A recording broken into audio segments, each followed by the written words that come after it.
Live होतं आणि आवाज इंडिया TV तसं कालची TV वर पण दाखवण्यात आलं संपूर्ण जगामध्ये. त्या अंकामध्ये विश्वलीडरच्या अंकामध्ये सरांच्या कार्याचा पूर्ण वृत्तांत दिलेला आहे. त्याच्या प्रती आपण तुम्हाला लगेच एका तासामध्ये उपलब्ध करून देणार आहोत. तत्पूर्वी मी सांगतो की आर.के. गायकवाड साहेब यांच्याविषयी परिचय द्यायचा असेल तर तो भरपूर मोठा आहे. त्यामुळं मी माझा वेळ न घेता मी एका प्रतिनिधीला बोलावतो. त्यांनी आपल्या थोडक्या शब्दात सरांच्या विषयी आपल्या भावना व्यक्त करायच्या आहेत. त्यानंतर त्यांच्यामुळं त्यांचं काय जीवन उजळून निघालं, त्यांना काय कॉन्ट्रिब्युशन देता आलं आणि समाजाला कशी दिशा दिली त्यांच्यामुळं याविषयी थोडक्यात बोलायचं आहे. आणि आपल्याला जवळपास 20 ते 25 लोक बोलणार आहेत. सम्यक संबोधी शाक्यवती प्रधान भगवान गौतम बुद्ध प्रज्ञासूर्य डॉक्टर बाबासाहेब आंबेडकर या महामानवाचं प्रथम त्रिवार अभिवादन करतो. सरांचा परिचय देत असताना खूप आनंदाने ऊर भरून येतो की महाराष्ट्राच्या आंबेडकरी चळवळीला जर नवसंजीवनी देण्याचं काम कोणी केलं असेल तर ती खरी प्रेरणा आर.के. गायकवाड सर. मी या प्रसंगी म्हणजे बरेच शब्द आहेत, आठवत नाही, शब्दात वर्णन करणं शक्य नाही आजच्या प्रसंगी, पण काही गोष्टींचा उल्लेख करणं मला या ठिकाणी गरजेचं वाटतं. आर.के. सर म्हणजे ही एक व्यक्ती नाही, ती एक संस्था आहे. अशा शब्दात जर सरांचं वर्णन केलं तर ते वापर ठरणार नाही. आणि चळवळीला खरी दिशा देण्याचं काम भविष्यात जर का आम्ही प्रत्येकाला वाटत असेल तर त्या अपेक्षा त्यांनी करणार आहे. त्यांनी एक सिस्टमॅटिक प्रोग्राम सुद्धा आखलेला आहे.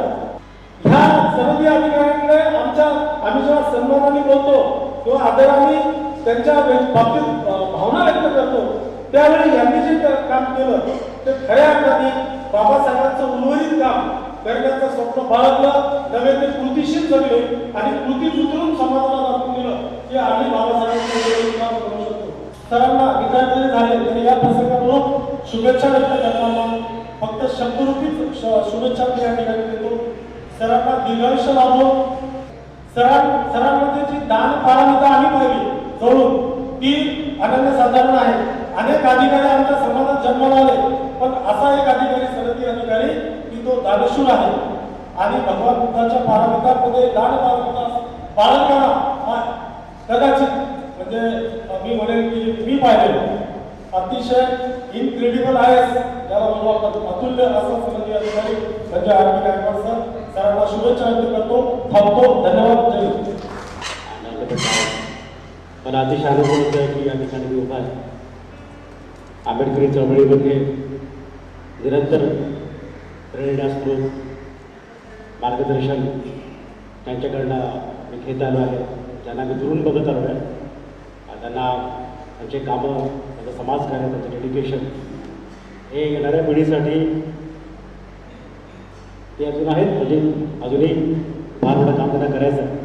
परंतु सरहदी नोकरीमध्ये राहून त्यांनी जे उदाहरण निर्माण केलेलं आहे त्यामुळे सर्वांसाठी फार मोठं उदाहरण आहे की it's so difficult to imitate him और कॉपी हिम.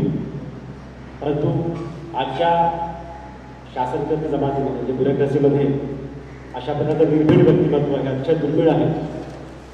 आणि अशा प्रकारचे जर अधिकारी ठाळीने सामोरं घेऊन काम करतील तर समाजाचं चित्र खरंच बदलेल असं मला वाटतं.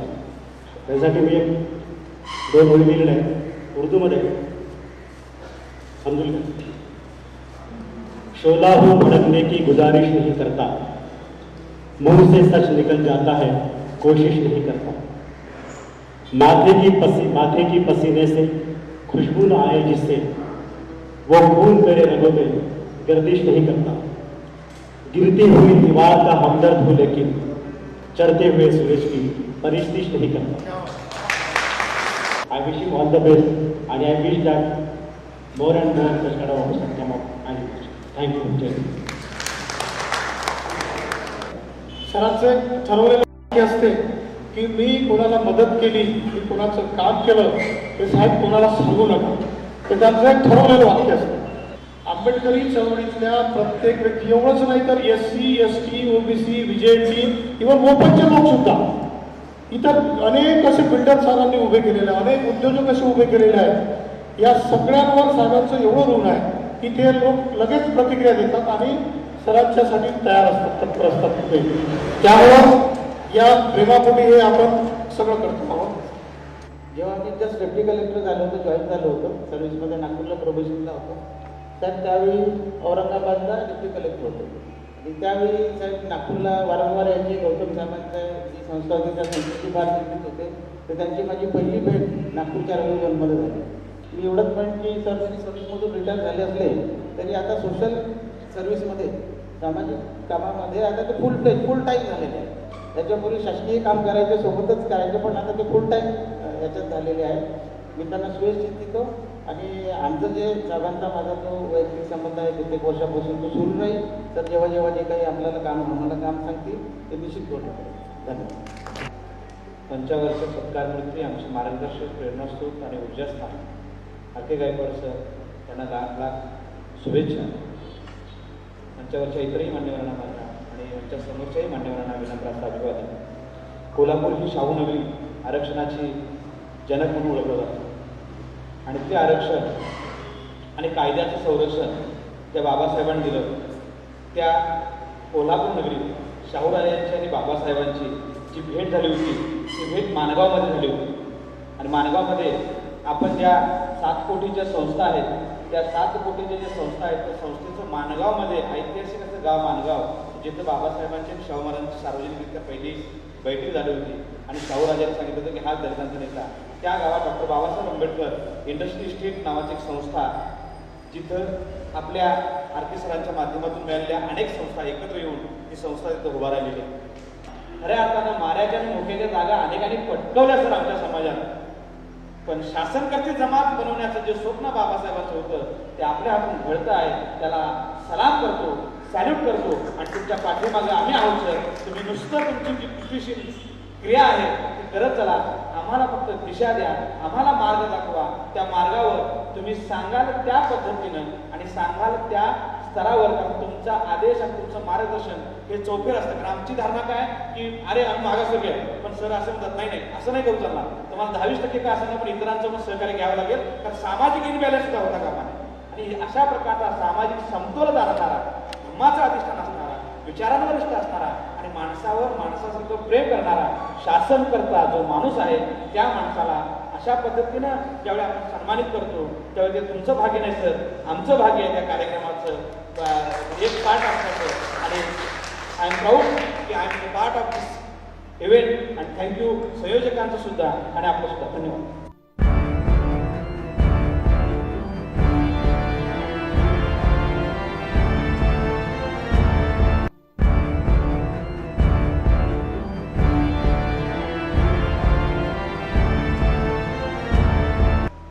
धर्माचं काम असो, सामाजिक काम असो, अगदी सर धावून जाणार आणि सरांची ती धडपड, समाजाविषयीची निष्ठा आणि प्रामाणिकपणे काम करण्याची तळमळ ही सरांची औरंगाबादपासून बघतो. आपल्या समाजामध्ये आपण शिकलो, राजकारणात गेलो, समाजकारणात गेलो, धर्मकारणात गेलो, परंतु उद्योग क्षेत्रात कुठेच नाही का आपल्याला त्याची पार्श्वभूमी पण नाही. मग यशस्वी उद्योजक व्हायचं असेल तर त्यासाठीच्या काय काय केलं पाहिजे याचे बारीक बारीक गोष्टी सर स्वतः प्रॅक्टिकलने स्वतः समक्ष येऊन आम्हाला सांगत असत. आणि आपण जे बघत आहात जोशाबा रोज दोरा पार्क ॲग्रो इंडस्ट्री, हे सर्व श्रेय हे फक्त सरांचं आहे. कधी आम्हाला हात द्या, आम्ही आपल्यासोबत अर्ध्या रात्री काम करायला तयार आहोत आणि आपण सांगितलेल्या मार्गदर्शनाने आम्ही पुढे जाण्यास तयार आहोत. परत सरांना उदंड आयुष्य लाभो अशी भगवान बुद्धाच्या जयंती प्रार्थना करतो आणि माझे 2 शब्द जय केला. सरांची काही कामं मला आणखीन सांगतो मी इथे. लिस्ट वाईज मी काही कामं नोट केलेली आहेत कधी कधी त्यांच्या बोलण्यातनं. 2008 ते 10च्या दरम्यान 2200 अपील लँड रेव्हेन्यूच्या सरांनी निकाल दिला होता. अपंग कल्याणचे कमिशनर असताना सरांनी त्या स्पेशल भरतीच्या अपंग कल्याणच्या स्पेशल भरती सगळ्या सरांनी 2004-2007च्या दरम्यान यामध्ये काढल्या. पॉलीहाऊस ग्रीन हाऊस टेक्नॉलॉजीचे हे प्रोजेक्ट्स आपल्या पुढे आहेत, हे सरांच्यामुळे यातून हे आहे उदयास आले. त्यानंतर साधारण एक 3,500 मार्जिनल फार्मर्सला जे बॅकवर्ड क्लासेसचे होते त्या लोकांना सरांच्यामुळे ते बेनिफिट मिळालेलं आहे. 100 मुलं आणि मुलींसाठी नांदेडला सरांनी स्पर्धा परीक्षांचं एक जे सेंटर उभं केलं, त्यातून 60 क्लास 1 आणि क्लास 2 अधिकारी हे उदयास आले, हे सरांचं योगदान आहे. त्याच्यानंतर सामाजिक न्याय विभागामध्ये सर कार्यरत असताना 100 हॉस्टेल बॅकवर्ड क्लास आणि बॅकवर्ड क्लासच्या मुलांसाठी आणि मुलींसाठी सरांनी बांधून काढले, तेही फारच कमी कालावधीमध्ये. हे एवढं मोठं सरांनी काम केलं. आणि जो कोणी व्यक्ती समाजामध्ये काहीतरी करू इच्छितो त्याकरता ही एवढी मोठी कॅपॅसिटी सरांनी उभारलेली आहे. 30 वर्षापूर्वी संस्थात्मक रचनात्मक कामाला सुरुवात केली. ते सरांना माहीत असेल की भारत सरकारमध्ये तेव्हा समाज कल्याण मंत्रालय पण नव्हतं. गृह मंत्रालयाकडे पण एक विभाग होता आणि त्याच्यामध्ये SC आणि ST डिव्हिजन होते. माझ्या आयुष्याची सुरुवात प्रत्येक IAS अधिकाऱ्याकडे जायचं आणि घालायचं. मला वाटायचं की राजकीय कार्यकर्त्याला काही समजत नाही, ते कमी शिकलेले असतात, IAS अधिकारी समजतं, त्यांच्याकडे जायचं, जवळ पैसे नाही कोणाकडे तरी जायचं, डॉक्टरकडे मागायचे पैसे आणि कामाला सुरुवात करायची. 2005-06 सालापासून आपण जे काय केलं होतं ते कुठेतरी माझ्या नावाची तुम्ही नोंद केलेली असणार. त्यामुळे महाराष्ट्र शासनाने मला शाहू फुले आंबेडकर हा सर्वोच्च पुरस्कार दिला. हा महाराष्ट्र शासनाचा नाही, हा तुमचा पुरस्कार मिळाला आणि आपण जाहीर करतो माझ्या संस्थेला मिळतो. हे प्रत्येक जिल्ह्यामध्ये आपण काम केलं पाहिजे, अशा प्रकारे कामाची उभारणी केली पाहिजे. सर कसं आहे, तो विषय झाला तुमची मी अभ्यासू माणूस, मी सतत बघत असतो की एकाच वेळेस एकाच ठिकाणी खरं तर सरांचा खूप उपयोग आपण मंडळी तसा काही उपयोग घेऊ शकतो नाही असं मला वाटतं. त्यांचा पद्धतशीरपणे कसा उपयोग काही एखादे सर आपले धुळ्यावाले भेटले त्यांनी विचारले गौरवाने सांगितलं. शिक्षण क्षेत्र असू दे, महिला बालविकास असू दे, ॲग्रिकल्चर असू दे, कुठलंही क्षेत्र असू दे, सर एकाने फोन केला की माझ्यासमोर त्यांनी कित्येक लोकांना असे फोन केले, फटाफट कामं करून दिली. खरं तर शासकीय सेवेमध्ये काम करत असताना मागासवर्गीय अधिकारी जसा जसा वर जाईल तसं तसं त्याच्यावरचं मानसिक दडपण, कार्यालयीन दडपण वाढत जातं आणि त्याचबरोबर सामाजिक दडपण सुद्धा वाढत जातं. आता मला एक छोटीशी सरांच्यावर एक कविता करावीशी वाटते. 2 ओळी सांगतो. शिकला सवरला साहेब बी झाला, भरून पावलं सगळं, अजूनही दिसतात त्यांना शिळे तुकडं, शिळ्या भाकरीची तुकडं आणि जगेवरची दोन तिकडं. जी भावना, अशी भावना ज्याच्या मनामध्ये असते तोच माणूस आपल्या आलेल्या पदांचा वापर करून, आपल्याजवळ असलेल्या सत्तेचा वापर करून समाजातल्या तळागाळातल्या लोकांना हात द्यायचं काम करतो.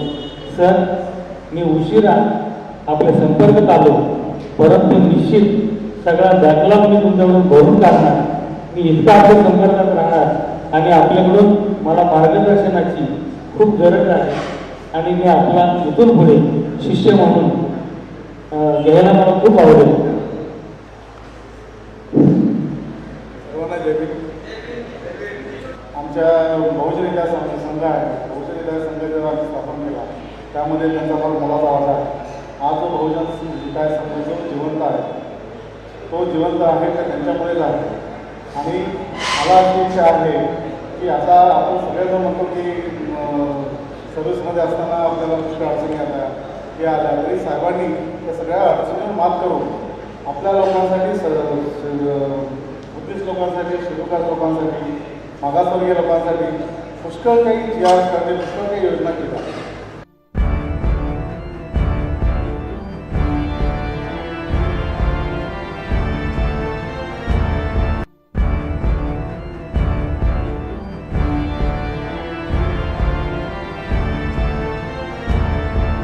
येणाऱ्या प्रत्येक माणसाला भरभरून द्यायचं आणि या हक्काची जी आपल्याला कबर नाही लागली पाहिजे एवढं गोष्टी ते पाळतात. आम्हाला आम्ही असं समजलं जातं, पटवर्धन साहेब तिथे बसलेले आहेत की 2 केले कटके आणि कदम यांनी एक केज तयार केला आहे आणि त्याच्यामध्ये बंदिस्त केलं आहे आर्थिक हक्कांचा असं ते विरोधाने कधीतरी म्हणतात. पण आम्ही एवढ्या जवळ असूनही आम्हाला आतापर्यंत अजून पूर्ण कळलेलं नाही आहे की आम्हाला फक्त 10% कळलं की सरांनी एवढ्या लोकांना मदत केलेली आहे. 90% कुठे त्यांनी त्यांच्या स्वतःच्या मनामध्ये ठेवलेली आहे. बाबासाहेब आंबेडकरांनी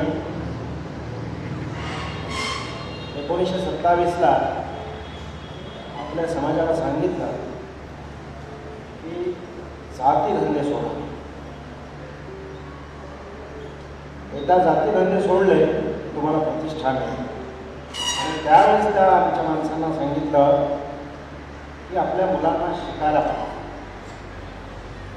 आणि एकदा शिकायला पाठवल्यानंतर त्यांना महाडच्या भागामध्ये अनेक आमचे सैनिक,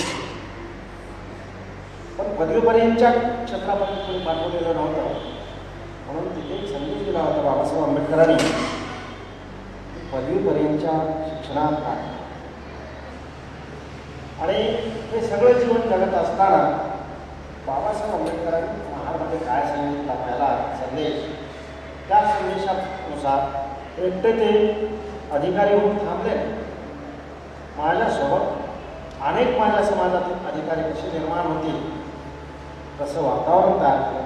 नुसते अधिकारी निर्माण नाही तर समाजाचा एकंदर स्तर, आर्थिक स्तर कसा उंचावे याच्यासाठीची धडपड कशी घेतली, कशी केली हे आपण आपल्या अनेकांच्या मनोगतातून ऐकतो.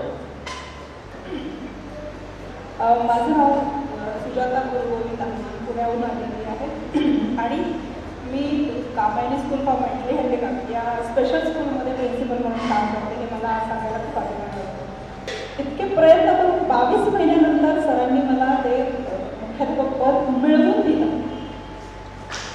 आणि तो इतका मोठा परिणाम होता पुण्यामध्ये की बाकीच्या संस्था ज्या होत्या त्या इतक्या सरळ झाल्या की त्यांनी पटापट 2-3 मागासवर्गीय मुख्याध्यापकांना प्रमोशन आपोआप देऊन टाकलं. म्हणजे माझं जे काही होतं, जे लढ्याने झालं होतं ते त्या बाकीच्यांना आपोआप मिळालं. खरं तर बाबा रिटायर झाले म्हणून सगळ्यात जास्त आनंद झाला असेल तर ते आम्हीच म्हणजे कारण की आता तरी ते घरी भेटते अशी आमची असं मला वाटतं. खरंच पप्पा आठवडे आणि कधी कधी महिनेसुद्धा घरी नसताना तिने आमच्या सर्वांचा संभाळ केला आणि कुठलं पप्पांना त्यांच्या कामामध्ये कुठलं टेन्शन येऊ दिलं नाही घरच्या बाबतीत. तर त्याच्यामुळे आज येऊ शकली मी त्याच्यात, पण तरी नंतर कधीतरी भेट होईलच. तर माझी आई सुशीला गायकवाड तिला मी आता विनम्र आणि अभिवादन करू इच्छितो. आता बाबा रिटायर होता, he is going in to his second innings. तर त्यांचं जे फर्स्ट इनिंग्सचं काम बाकी आहे ते काम आम्ही निश्चितच पुढे घेऊ. आणि जो रसवृक्षाचं बाबांनी लावला आहे, पेरला आहे ती, तर त्या बियाचं एक मोठं झाड फळेल फुलेल आणि पूर्ण देशभर असेल अशी मी तुम्हाला सर्वांना खात्री देऊन देतो. एवढं तुम्ही सांगितलं सांभाळून ते आपल्या घरूनच शिक्षणाची मुहूर्तमेढ करणारे क्रांतीसूर्य ज्योतिबा फुले, आरक्षणाचे जनक राजर्षी शाहू महाराज व जे नसते, बाबा जर तुम्ही नसते तर आम्ही कुठे असतो, असे विश्ववंदनीय पोलीस संत डॉक्टर बाबासाहेब आंबेडकर, तसेच परिवर्तनाच्या चळवळीतील सर्व महामानवांना माझे दिवाण नम्र अभिवादन. आणि निव्वळ आज आमचे मित्र आरके यांच्या त्या सत्कार समारंभाकरता मी माझा नाशिकचा दौरा रद्द करून त्या कार्यक्रमाला खडके साहेबांनी ज्या पद्धतीने मला निरोप पाठवला त्यांनी निरोप नसता दिला तरी प्रेक्षक म्हणून ऐकायला, कार्यक्रम ऐकायला जाते का?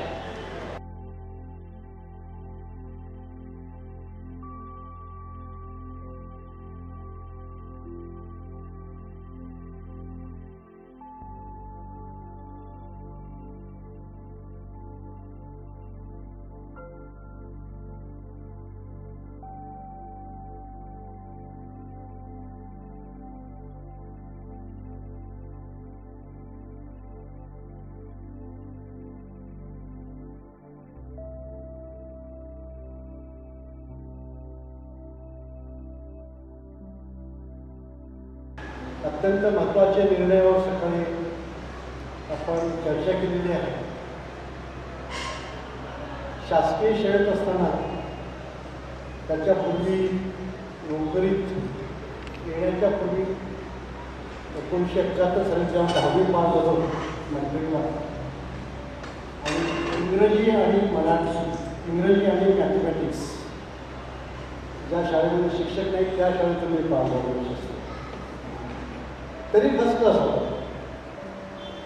आणि तिथून मात्र BSc किंवा कुठल्याही कॉम्पिटेटिव्ह एक्झामिनेशनमध्ये अगदी मेरिट सोडलंच नाही. पण प्रत्येक वर्षी वार्षिक परीक्षेच्या आधी मी कुठल्या तरी एक दोन परीक्षा द्यायच्या, स्पर्धा परीक्षा, सेकंड इयर, थर्ड इयर, आणि प्रत्येक वर्षी वार्षिक परीक्षा झाल्यानंतर एक नोकरी पण मिळायची. परीक्षा झाल्यापासून निकाल लागेपर्यंत 3 ते 4 महिने छानपैकी नोकरी करायची. तुम्हाला कल्पना नसतं, आश्चर्य वाटतं. सेकंड इयरमध्ये पास झालं, BSc सेकंड इयरला 3 महिन्यांची शिक्षकता पुढे जावं आणि STचा इंटरव्ह्यू आला. मी इंटरव्ह्यूमध्येच गेलो आणि STच्या टायर इंजिनिअरिंग बँकवर मला नोकरी मिळाली. क्लार्कची. आता टायर रिमोटिंगचा विषय निघाला म्हणून मला म्हणतो, तर टायर रिमोटिंगमध्ये मी ऑलरेडी परफेक्ट आहे. BSc फायनलला आलो, MSc फर्स्ट पार्टला आलो, आणि HOD head of the department जे आमचे आर्क मारतो त्यांच्यावर डिस्कस. मला लक्षात आलं की हे काय MSc आपल्याला होऊ देणार नाही, म्हणून MSc काही आपण पास होऊ शकणार नाही. मी MSc फर्स्ट पार्टला असतानाच MPSCची पहिली परीक्षा केली. मी फार ज्युनियर होतो, विद्यार्थी होतो, आणि माझ्याबरोबर सगळे मला शिकवणारे प्राध्यापक सगळे बसले होते परीक्षेत. मग मी विद्यार्थी असताना सकाळी कॉलेज करायचं, MScचे क्लास करायचे, दुपारी पेपरला जायचं. प्राध्यापक मला म्हणाले, आधी MSc होईल, MPSCचा कशाला धोषा लावतोय, कशाला परीक्षा. MScची परीक्षा संपून गेली आणि 1 वर्ष रिझल्ट आला. MSc फायनलला किंवा रिझल्ट आला. सगळे प्राध्यापक म्हणाले की आपापसामध्ये आपल्यापैकी कुणीच पास झालं नसेल. जर कोणालाच पत्र आलं, मला एकट्याला पत्र आलं तर मला सांगायची हिंमत होण्याची मी पास झालो. तेव्हा राजगर्डे साहेब होते सोबत. राजगर्डे साहेब आणि मी, आम्ही दोघेही LICच्या डबल एवढ्या त्याच वर्षी पास. आम्ही दोघेही होतो. महाराष्ट्रात आम्ही 3 होतो, त्यापैकी राजगर्डे आणि मेरिटचे विद्यार्थी दोघे होतो. मला सांगायला अभिमान वाटतो, मला शिकवणारे MSc असताना 5 प्राध्यापक होते. ते 5ही नापास झाले, मी एकटा पास होतो. आमचे HOD head of the department म्हणाले की विद्यार्थी पास झाला म्हणजे प्राध्यापक पास झाले नसते. सगळे त्यांनी सगळ्यांना बोलवलं, तुम्ही पासच झाला असाल. ते प्राध्यापक हे उद्या कडे बघू लागले, ते आम्हाला काही सांगत नाही. तेव्हा ते कन्फर्म केलं त्यांनी की हे सगळे प्राध्यापक नापास झालेले आहेत. आणि त्यांनी एका शब्दामध्ये सांगितलं की प्राध्यापक सगळे नापास झाले नाही आणि विद्यार्थी थोडा पास झाला. त्याच वर्षी कुठेतरी जॉब मिळवण्यास बँकांच्या 5 परीक्षा दिल्या. मला सांगायला अभिमान वाटतो. इंडिव्हिज्युअल्सबद्दल मी माझं कौतुक करत नाही, पण थोडासा अभ्यास करा, त्याला टेक्निकली मेथॉडिकली अभ्यास केला आणि बँकेच्या 5च्या 5ही परीक्षा पासून 5ही ऑर्डर मिळाले. MSc होऊन बाहेर पडलो तरी खिशामध्ये 7 ऑर्डर होते. 7 LICची, WMची, MPSCची आणि बँकेची 5. आणि लगेच 2 महिन्यामध्ये बंगलोरला HAL हिंदुस्थान एरोनॉटिक्स लिमिटेडमध्ये पुन्हा तिथे क्लास होतो. आज जॉब MSc झाल्याबरोबर. पण सगळ्यात बेस्ट जॉब कुठला असेल तर MPSCचा सोशल वर्क करता येतं म्हणून तिकडे MPSCमध्ये क्लास 2ला जरी बनवू शकले, असिस्टंट रिस्टॉर कॉपरेटिव्ह. इथून खरं मला शिकायला मिळालं. तर असे प्रसंग काही निघाले मी अनुभवले. प्रॅक्टिकल झालं आपलं खूप काम करता आलं. अधिक जास्त बोलणार नाही, परंतु आयुष्यमान खोत साहेबांच्या सहवासामध्ये अनेक वर्ष काम केलं. मी अभिमानानं सांगू इच्छितो की आज जे काम दिसतंय किंवा हे जे सगळं मी काम केलं महाराष्ट्रामध्ये, आपण कल्याणला कमिशनर असताना महाराष्ट्राचा आढावा घेतला आणि बहुजन समाजाच्या कुठल्याही अपंगाच्या संस्था महाराष्ट्रामध्ये रजिस्टर झालेल्या नव्हत्या. मी प्रोग्राम केलं आणि माझ्या अपंग कल्याण आयुक्ताच्या टेन्युअरमध्ये आदिवासी पाटे आपल्या वस्त्या बहुजन समाजाच्या अशा म्हणून जवळ 250 संस्था एका पटकाण्यासाठी मंजूर केल्या चालू.